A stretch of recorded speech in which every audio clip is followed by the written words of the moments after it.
여러분 안녕하십니까? NBS 투데이입니다. 쌀값을 안정시키기 위한 추가 시장 격리가 추진됩니다.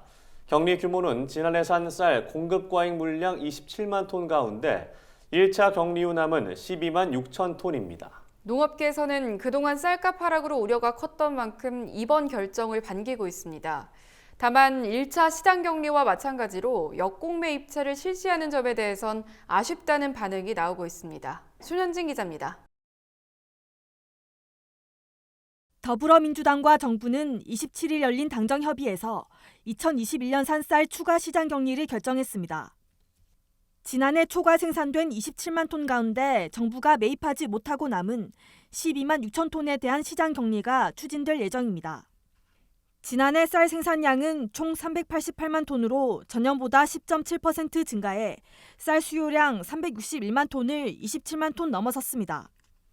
이에 정부는 공급 과잉 물량 27만 톤 중 20만 톤을 우선 시장 격리하고 나머지 7만 톤은 향후 여건에 따라 격리한다는 계획이었습니다.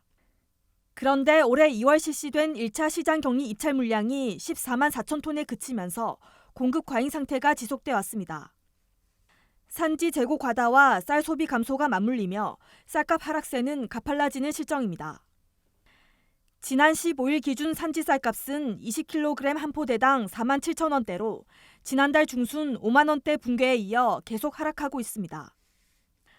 멈추지 않는 쌀값 하락에 농민들의 시름이 컸던 만큼 농업계에서는 대책이 늦은 감이 있지만 다행이라는 반응입니다.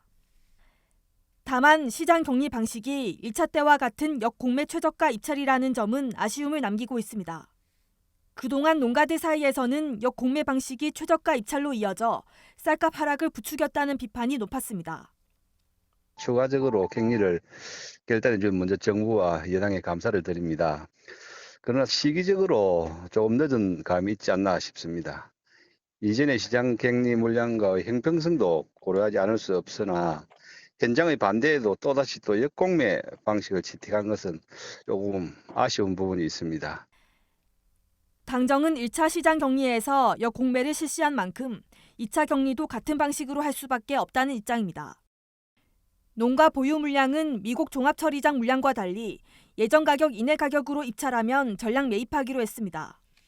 농림축산식품부는 다음 달 세부 매입 계획을 공고하는 등 후속 절차에 나서겠다고 밝혔습니다. 한편 농식품부는 올해 산 쌀 적정 생산 대책도 이어갈 방침입니다. 지방자치단체와 함께 벼 재배 면적 감축 방안을 추진하고 지자체별 감축 실적에 따라 공공비축미 추가 배정 등 혜택을 제공할 계획입니다. NBS 손현진입니다.